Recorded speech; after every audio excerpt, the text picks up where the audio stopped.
Abrimos el Humash y empieza la historia de la creación del mundo. Bereshit bara Elohim et hashamayim bet haaretz. En un inicio creó Dios el cielo y la tierra. Me brinco un poquito. Vayomer Elohim yehi or. Y dijo Hashem que se haga la luz. Vayhi or. Se hizo la luz.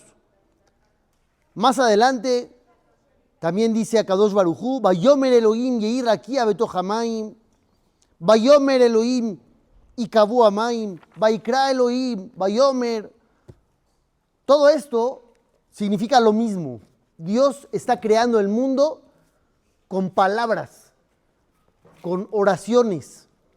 La Mishnah en Masejet Avot dice, el mundo fue creado con oraciones, con palabras. ¿Por qué Dios necesitaba hablar para crear el mundo? ¿No era suficiente que Dios quisiera crear y que se hagan las cosas? Dios no necesita hacer nada. Puede pensar en algo, querer que algo sea una realidad, y en ese instante esa voluntad se convertiría en una realidad. ¿Cuál es la necesidad que tiene Dios de hablar para que el mundo exista? ¿Está clara la pregunta? La respuesta es magnífica. Hashem no tiene necesidad de hablar. Puede querer que algo sea y se hace. Pero quería darnos una enseñanza muy importante del poder de las palabras en el mundo. Uno normalmente tiene frases de revista grabadas en la cabeza, donde dice las palabras se las lleva el viento, o nada más le dije, no le hice nada, nada más una palabrita y se enojó, se ofendió, porque está sensible, porque no aguanta nada, porque le dije algo y ya, no le hice nada. Nada más hablé. Y uno crece en muchas ocasiones con esta falsa creencia de que las palabras no son importantes. Y llega Dios y te dice, ¿cómo no van a ser importantes? Si con las palabras creé el mundo. Las palabras son lo más importante que hay. Y nosotros tenemos que aprender a darles la importancia de vida, tanto para bien como para mal. Vamos a empezar para bien. ¿Qué tan importante es el poder de la palabra bien utilizada? Una palabra bien dicha, en el momento adecuado, en el lugar correcto. Los Jajamim ponen una hipótesis. ¿Qué pasaría? Traten de imaginar esto. ¿Qué pasaría si durante un día completo, 24 horas, en todos los lugares, en todos los rincones de la tierra, todos se dijeran a todos palabras positivas? ¿Qué sería de un día como esos de 24 horas? Donde desde que te despertaras en la mañana, tu pareja y tú se dirían puras cosas bonitas, puras cosas positivas, puros deseos buenos. Llegarías a tu lugar de trabajo y te dirían, wow, tu labor aquí es indispensable, no sabes cómo ayudas a la empresa, no sabes cómo tu presencia en sí alumbra el lugar, tu sonrisa alumbraría un estadio. Imagínate un día como esos, donde todo el mundo te diga y tú digas palabras positivas. ¿Qué pasaría? Sería una cosa espectacular. Le llenarías la autoestima a millones y millones de seres humanos. Dotarías de significado un número, quién sabe cuán grande, de vidas que se sentirían útiles, se sentirían bien consigo mismas. Ahora, esa hipótesis obviamente se queda ahí en una teoría, pero podemos empezar a convertirla en una realidad, tal vez no en el macrocosmos, pero en el microcosmos sí. Si cada uno de nosotros en su propia vida empieza a trabajar en eso y dice, ¿sabes qué? Yo me tomo la tarea de hoy decirle a la gente que me rodea cosas positivas. No todo el mundo, no podemos cambiar el mundo. Dicen que el Hafetz Haim, al principio de su carrera rabínica, tenía un sueño de cambiar el mundo. Y luego dijo, no puedo cambiar el mundo. Voy a cambiar mi país. Después dijo, no, está muy difícil cambiar mi país. Voy a cambiar mi ciudad. Y luego voy a cambiar mi casa. Y luego dijo, voy a cambiarme a mí. Y empezó a trabajarse a él. y cambió su casa. Y luego cambió su ciudad, cambió el país y terminó cambiando el mundo. Cuando empiezas por ti, al final generas un cambio positivo de impacto. Entonces, ¿qué pasa si empezamos nosotros a intentar esto? Te vas a convertir en un ángel divino. Cuando digo en un ángel divino, ¿por qué lo digo? ¿Por qué digo esas palabras? Encontramos en la Torah, cuando Jacob peleó contra el ángel de Esab. ¿Saben la historia? ¿Qué dice la Torah? Vaivater Jacob levantó, se quedó Jacob solo, de repente, había ayudado a cruzar el río a toda su familia, de repente se encontró solo, Vayeabek Ish Imo, y luchó un hombre con él. Así dice la Torah, un hombre con él. ¿Quién era este hombre? Los Jajamim dicen, en el Midrash, el ángel de Esab el malvado. Pero la Torah, ¿qué dijo? Un hombre. Más adelante, y ahorita que estamos leyendo la Perashá, que empieza la historia de Yosef, dice que el papá de Yosef, Jacob, lo mandó a ver cómo estaban sus hermanos y se perdió en el bosque. Yosef se perdió. Baimtzaeu Ish, y lo encontró un hombre a Yosef. Beineto Ebasade, estaba perdido en el campo. ¿Quién era este hombre? El ángel Gabriel. ¿Viste? De casualidad salió. El ángel Gabriel se encontró a Yosef. Entonces preguntan los Jajamim, ¿cómo tú puedes llegar a saber quién es quién en la historia? Si cuando dice lo encontró un hombre a Jacob, dices era el ángel de Esab. Y luego dices lo encontró un hombre a Yosef y era el malaj Gabriel. Y en los dos dice un hombre. Entonces, ¿cómo tú puedes saber cuándo es quién? Entonces la respuesta es muy sencilla. En el caso de Jacob, llega una persona con él, no lo conoce, no le hizo nada y empieza a luchar contra él. Te echa pleito. Si alguien te echa pleito sin ningún motivo, es el ángel de Esab el malvado. El caso de Yosef, le dijo, ¿qué necesitas? Te veo perdido. ¿A quién buscas? Le dijo, busco a mis hermanos. Le dijo, ya no están acá, se fueron para allá. Si te topas con alguien que no conoces y te ofrece ayuda, es el ángel Gabriel, no es el malaj de Esab. Entonces de ahí aprendemos que todo depende de cuál sea el propósito de cada quien. Si es dañar, es el ángel de Esab. Si es ayudar, es el ángel Gabriel. Ahora, nosotros, como dije antes, podemos ser ese ángel Gabriel para muchas personas o podemos ser el ángel de Esab para otras tantas. Depende de lo que nosotros nos propongamos como objetivo de vida. Si nosotros analizamos la historia, nos podemos dar cuenta de que muchas vidas fueron cambiadas por frases, por palabras, por mensajes. Por una palabra que le dijeron, todo cambió el rumbo de su vida para bien. O por una palabra que le dijeron, toda su vida cambió el rumbo para mal. Escuchen bien esta historia. En casa del Rab Israel Klein, cuando este Rab falleció, él vivía en Jerusalén, en Zichron Moshe. Estaba la familia sentada de luto, cuando de repente entró un anciano a la casa que nadie conocía.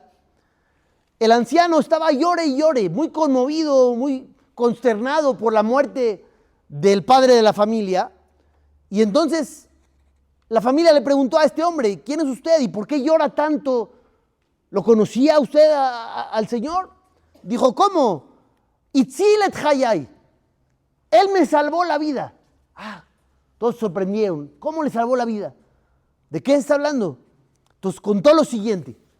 Él dijo así, terminando la Segunda Guerra Mundial, dijo este hombre, yo quedé solo, de toda mi familia quedé solo. No sobrevivió nadie más que yo.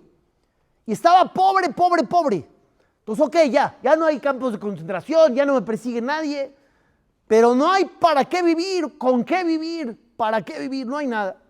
Entonces estaba buscando comida, no tenía un techo donde quedarse. Empezó a buscar comida en la calle. Cuando de repente, en uno de esos días malos, dijo, ya, hasta aquí llegué.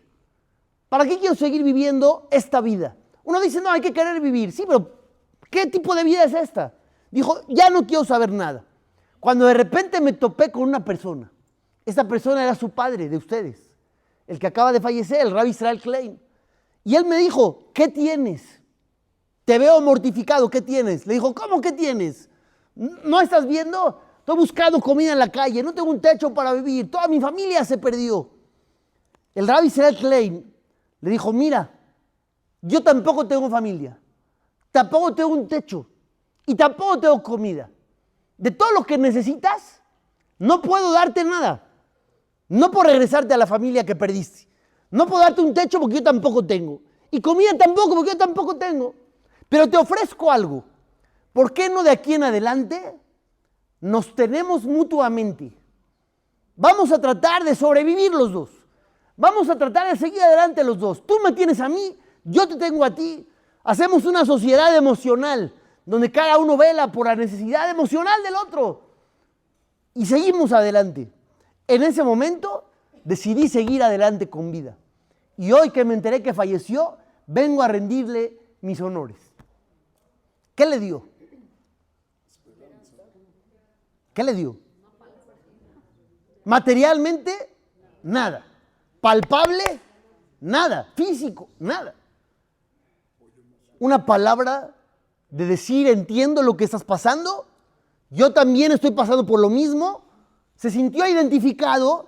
Alguien le dijo, vamos a seguir adelante, nos tenemos mutuamente, tú ves por mí, yo veo por ti. No le costó nada y le salvó la vida. Le dio algo para lo que vivir. Esto es importantísimo. Hace rato estábamos leyendo de una carta del Stapler en la clase de las 8, donde decía que una persona estaba en una depresión no normal, una depresión muy, muy profunda. Y uno de los consejos que el Rab dio, dijo, si tuviera un amigo, un amigo querido, la vida le cambiaría. Es verdad, tiene una depresión, hay que hacer algo con eso. Pero si tuviera un amigo querido para él que lo quiera, la vida le cambiaría por completo. La Gemara en el Talmud Yerushalmi cuenta acerca de dos jajamim, muy famosos, seguramente los han escuchado. Rabbi Yohanan, ¿han escuchado de Rabbi Yohanan? Total. Y Resh Lakish, Rabbi Shimon ben Lakish. Estos jajamim, muy famosos porque tenían muchas discusiones halágicas entre ellos, muchos temas de los más importantes de la Torá fueron tratados por este par de sabios de calidad impresionante. Cuenta la Gemara una vez, Rabbi Yohanan estaba caminando y sufrió un asalto. Le quitaron todo su dinero. No dice si se subió a una combi y le dijeron ya te la sabes, o pasó por Ecatepec, no dice por dónde estaba. En algún lugar pasó Rabbi Yohanan, le quitaron todo su dinero. Llegó a la casa de estudio, llegó a estudiar Torah. Resh Lakish le hace una pregunta de alajá y Rabbi Yohanan no contesta. Le hace otra pregunta, no contesta. Entonces, después de varios intentos de empezar el estudio, le dice Resh Lakish a Rabbi Yohanan, ¿qué tienes? ¿Por qué hoy no estás contestando preguntas? ¿Saben qué le contestó Rabbi Yohanan? Le dijo, todos los órganos del cuerpo dependen del bolsillo. O sea, si uno está bien de su situación económica, todo lo demás responde. Pero si uno está mal de su situación económica, las cosas no funcionan. Así le contestó Rabbi Yohanan. Entonces le dijo, ¿qué pasó? ¿Qué sucedió? ¿Por qué dices que está mal tu situación económica? Entonces le contó, vinieron unos asaltantes, me quitaron mi dinero, me robaron. Le dijo Resh Lakish, ¿sabes por dónde se fueron? Le dijo, sí, por allá se fueron. Le dijo, ok, ahorita regreso. ¿Qué pasa por detrás de las cámaras de esta historia?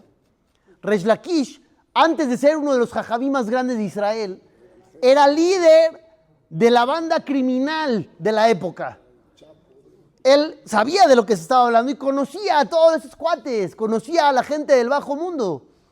Entonces fue con ellos, se topó con el asaltante principal de Rabbi Yohanan y le dijo, ¿le regresas el dinero o te las vas a ver conmigo? Inmediatamente le regresaron el dinero, regresó Resh Lakish con Rabbi Yohanan, le dijo, ya podemos estudiar. Aquí está el dinero, ya podemos estudiar. Sonrió Rabbi Yohanan, todo cambió y entonces empezaron a estudiar. ¿De dónde surge toda la historia de salvación para Rabbi Yohanan? Del interés que tuvo Resh Lakish para con él. Le dijo, ¿qué tienes? ¿Qué pasa contigo? te veo mal, no estás respondiendo hoy. Hay un poco de interés. Cuando hay interés, entonces el otro se siente con la satisfacción de ser escuchado. Ah, mira, tengo este problema. Gracias por interesarte por mí. Y ya luego lo pudo ayudar. Pero ¿qué pasará si no se hubiera interesado por él? Pues seguiría deprimido, porque a nadie le importaría nada. Ustedes van a decir, bueno, es normal, ves a alguien deprimido y le preguntas. No es tan normal. No es tan normal. Debería de ser normal. Ves a alguien que la está pasando medio difícil y le preguntas algo. Debería de ser obligatorio. Siempre que veas a alguien que está un poco decaído, pregúntale qué tiene. Debería de ser obligatorio. Pero no es tan obligatorio. ¿De dónde lo vemos? De la historia de Caín y Abel. Caín y Abel. ¿Quién es el villano de la historia? ¿Están seguros? Si tuvieran que poner dinero a la apuesta, meterían dinero tranquilamente. El villano es Caín, ¿no? ¿Por qué el villano es Caín? Porque asesinó a su hermano, mató a su hermano por envidia. Vamos a ver qué tan cierto es esto. Vamos a analizar la historia. ¿Qué dice la historia? Caín lleva una ofrenda a Dios y Dios la rechaza porque llevó una ofrenda no de buena calidad. Hay quien dice de mala calidad, hay quien dice no eligió bien. Dios no la aceptó. Abel copia y mejora la idea del hermano y lleva una ofrenda súper buena. Dios la aceptó. Caín se deprime. Y entonces Dios habla con él y le dice, Caín, ¿por qué estás molesto? ¿Por qué estás con el rostro hacia abajo? Si haces las cosas bien, te va a ir bien. Inmediatamente después, dice la Torá, Caín mató a Abel. Entonces ustedes tienen razón, ¿no? ¿Quién es el personaje malo de la historia? Caín. Pero si ustedes tienen razón, hay una pregunta muy importante. ¿Por qué Dios permitió que mataran a Abel? ¿Qué culpa tenía él? Él llevó una ofrenda de buena calidad. Pues, pobre de él, ¿por qué merece morir? ¿Buena pregunta o no? La respuesta es increíble. Tienes a tu hermano que acaba de ser rechazado por Dios y está deprimido y no le preguntas qué tiene. ¿No vas a consolarlo? Tiene que venir Dios a preguntarle a Caín cómo está. ¿Dónde está su hermano? ¿Por qué su hermano no le pregunta? ¿Por qué su hermano no se acerca con él? ¿No? Caín deprimido. ¿Y quién tiene que venir a hablar con él? Dios. ¿Y el hermano? ¿De qué sirve un hermano si no te va a preguntar cómo estás? Si te ve deprimido y no te trata de consolar, si te ve que tuviste un pésimo día y no te trata de decir nada, entonces ese hermano no sirve para nada. Entonces al final Abel también tiene parte de la culpa en la historia de su asesinato. Porque si tú eres una persona que no sirve para dar, para ayudar, para consolar, para escuchar, entonces ¿para qué quieres seguir en el mundo? Por eso Abel tuvo que morir al final de la historia. Rabbi Yaakov Yitzhak Ruderman era Rosh Yeshiva de Baltimore. Este gran jajam, cuando era chico, llegó una vez en su casa, fue a la mesa del comedor, a la mesa principal, y ve el reloj de bolsillo de su papá. El papá no estaba, está más el reloj en la mesa. Entonces, por curiosidad, por ser infantil, era un niño, agarró y empezó a desarmar el reloj del papá. Le quitó la tapa, le quitó las manecillas, le quitó los engranes, le quitó aquí, le quitó allá. Llega la mamá, ve el escenario, ¿cómo reacciona la mamá? Gritó, ¿qué pasó? El reloj de tu papá. Estamos hablando de hace muchísimos años que un reloj era algo muy valioso, representaba algo importante para el Señor. No es como hoy en día, ¿ustedes se acuerdan? ¿No se acuerdan? Cuando hablábamos al 03 para saber la hora, ¿sí se acuerdan o no?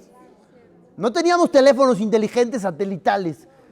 Querías saber la hora y no sabías la hora. Tenías que marcar un teléfono especial. Para los jóvenes que no saben de lo que estoy hablando. Tenías que marcar un número especial por teléfono. ¿Todavía sigue? Ah, ya te cobran por jamón, por andar hablando ya. ¿Qué andas hablando? Ve el celular. Pero antes así era, para todos nosotros así funcionaba. ¿Cómo podías saber si tu reloj estaba bien o no estaba bien? No había manera de saber. Tienes que marcar un teléfono que se llama 03. Luego lo cambiaron al 030. Y te decían, la hora exacta es 12:23. ¿No? ¿No así era? No era tan fácil saber la hora, algo que hoy se ha olvidado ya. ¿No? Pero bueno, entonces la mamá vio al hijo que desarmó el reloj del papá, entró en crisis, el reloj de tu papá.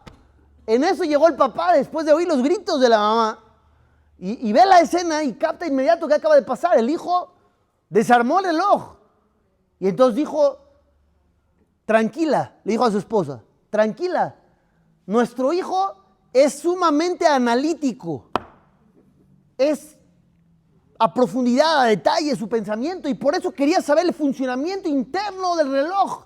Por eso lo hizo, tiene un gran futuro como estudiante. ¿Quién captó el mensaje? El hijo. El hijo más que nadie captó el mensaje. Dijo, mi papá cree en mí que yo soy un estudiante de profundidad, de análisis, a detalle de cada concepto, de cada idea. No lo puedo defraudar. A partir de ahí empezó a estudiar de esa manera, a profundidad, a tope, a detalle, meticulosamente cada concepto, hasta que se convirtió en uno de los grandes maestros de la época. ¿Qué hubiera pasado si el papá revienta al niño? Caso normal de nosotros. Llegas ahorita a tu casa y está todo desarmado tu computadora. Una Mac así de las buenas, y llegas a tu casa y empieza sobre la mesa de la cocina y ves a tu hijo ahí. ¿Qué haces? Reacción inmediata, lo revientas.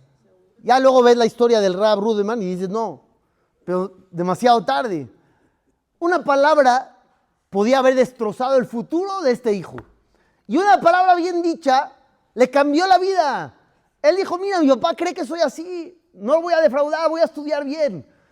El papá, por haber pensado en milésimas de segundo, no había ni tiempo para analizar y reflexionar, pero lo hizo bien, le dijo la palabra correcta, al final le cambió la vida. ¿Qué tanto nosotros podemos hacer lo mismo con los demás?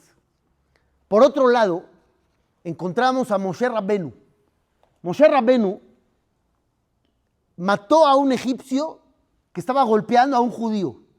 Fue la primera vez que Moshe salió a ver qué estaba pasando con sus hermanos y ve a un egipcio golpeando a un judío casi hasta matarlo.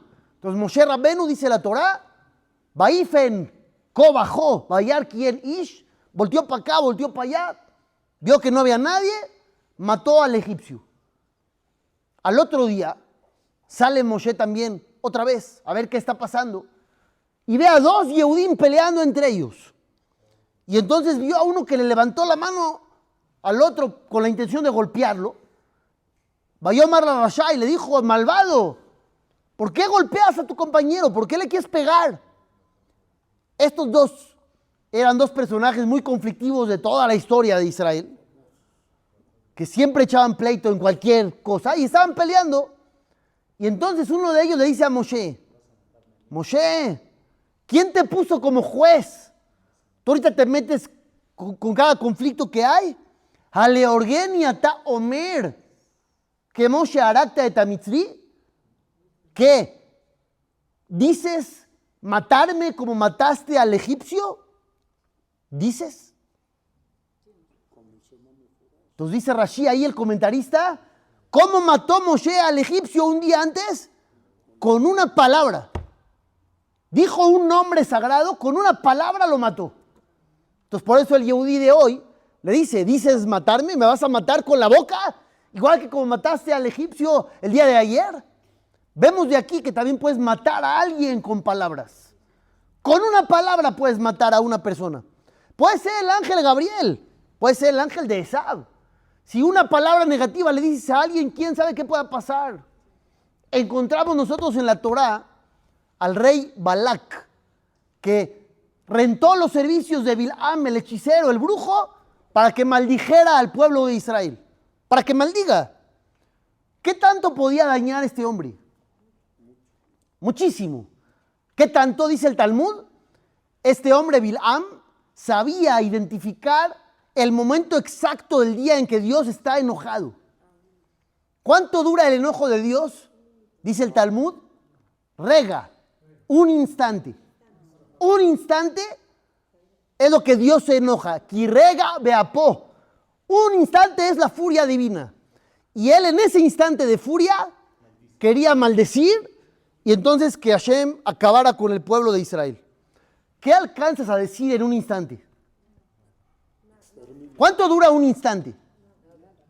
Nada, no, sí, tiene que durar, es un instante. ¿Cuánto dura un rega? Un instante en hebreo se dice rega. Rega, le dice a alguien, espérate. Un rega, un instante.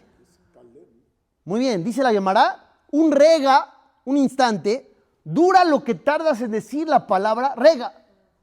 Instante. Y esa palabra tiene 3 letras. Resh, Gimal, Ain, rega, un instante. Él iba a decir una palabra de 3 letras, que dice kalem, extermínalos. En ese lapso, que dura un instante, iba a decir la palabra que cabe ahí, que no necesita decir más, extermínalos. Y Dios en su infinita bondad nos salvó y de la boca de este hombre salieron puras bendiciones. Pero ¿qué hubiera pasado si Dios le permite decir la palabra kalem, destrúyelos? En un instante nos hubiéramos perdido todos. El libro del Zohar habla mucho sobre el poder de la palabra. Shelomo Amelech, el rey Shelomo dijo, Mavet behayim beyad lashon. La muerte y la vida están en manos de la lengua. El poder de una palabra puede darle vida a alguien o puede matar a alguien, puede deprimirlo. Contamos la semana anterior la historia de Rab Chaim Oizer Grozinski con el Rab Yaakov Galinsky. Una historia espectacular, ¿sí o no, David? Tú estabas. Una historia fantástica. El Rab Yaakov Galinsky era un adolescente cuando se soltó la Segunda Guerra Mundial y él quedó en Lituania y en Varsovia buscando refugio, buscando seguir estudiando, cuando de repente le dijeron que estaba Rab Chaim Oizer Grozinski, el jajam más grande de la época, y podía obtener una cita para hablar con él. Un muchacho de yeshiva para hablar con el rabino más grande del mundo. El Rab Galinsky dice, me preparé para la cita. ¿Cómo me preparé? Empecé a memorizar el tema del Talmud que estaba yo estudiando en ese momento, para que si me hace una pregunta de Gemara, de Talmud, de estudio, le sepa yo contestar. Se preparó toda la noche anterior, memorizando todos los textos. Cuando llegó frente al jajam, el jajam le hizo 3 preguntas. Eso es lo que cuenta Rab Galinsky en su Agadá de Pesaj al principio. Beigatá, así se llama la Agadá de Pesaj, por si la ven, al principio de la Agadá de Pesaj. Primera pregunta que le hizo el jajam al muchacho. ¿Hace cuánto fue la última vez que recibiste una carta de tus papás? Se quedó anonadado. Pensó que le iba a preguntar, dime el comentario de la página tal del Talmud. No. ¿Hace cuánto recibiste una carta de tus papás? Le dijo, 6 meses. Hace 6 meses que ya no tengo contacto con ellos. Segunda pregunta, ¿tienes una cobija? Porque en esa época, en esos lugares congelados, le dijo, sí, gracias a Dios tengo una cobija. No preguntó si tengo lugar para dormir, porque no teníamos. Mucha gente no tenía lugar para dormir. Dormían en la sinagoga, ahí dormían. Tercer pregunta, le dijo, tus zapatos, ¿cómo están? Enséñamelos. Le enseñó los zapatos, todos rotos, de adelante. Le dio dinero ahí mismo para que se compre unos buenos zapatos. Dice Rab Galinsky que en ese momento él rompió a llorar. Él rompió a llorar y dijo, mira, le importo a alguien. Alguien se interesa por mí. Si tengo una cobija, si mis papás han hablado conmigo, si tengo unos buenos zapatos porque está la nieve por todos lados. Empezó a llorar, no me preguntó de Gemara. No me preguntó si me memoricé la página del Talmud. Me preguntó cosas de mi bienestar personal. Entonces lloró diciendo, le importo a alguien. ¿Cuántas personas pasarán frente a nosotros cada día que tal vez necesitan una palabra de esas y nadie les pregunta nada? No le pregunto. ¿Por qué no le pregunto? Porque no me importa. Cada uno está metido en sus propios rollos y entonces nadie tiene tiempo para preguntarle al otro cómo está. El Zohar dice, la palabra es el recipiente espiritual que creó Dios en el mundo. No es algo físico. Cuando Hashem creó al hombre, dice, Vahi Adam le nefesh hayah. El hombre se convirtió en un alma viviente. Le ruach memalela, dice el Targum Onkelos. Se convirtió en un espíritu que habla. ¿Qué nos define como seres humanos? ¿Qué nos caracteriza? ¿Qué tenemos de especial? El habla, el idioma, no hacemos ruidos, no son sonidos, son palabras. Las palabras tienen alma. Pueden subir a alguien hasta arriba o bajarlo hasta abajo. Una palabra puede ser la diferencia para la vida de la gente. Dice el Talmud en Masejet Baba Batra, Amar Rab Amram Amar Rab, dice Rab, hay 3 pecados que la gente transgrede todos los días. Nadie se salva. Ah, caray, ¿cuáles son? Analicen rápido, a ver hoy. ¿Qué pudieron haber hecho tan mal que diga aquí que nadie se salva todos los días, todos los seres humanos del mundo? ¿Qué hace uno? Uno de ellos, la shonara, hablar mal de otros. Pregunta la Gemara. No. Hay gente que no habla mal de otros. ¿Por qué dices nadie se salva? Todos los seres humanos, todos los días. Hay gente que se cuida y no habla mal. ¿Qué contesta la Gemara?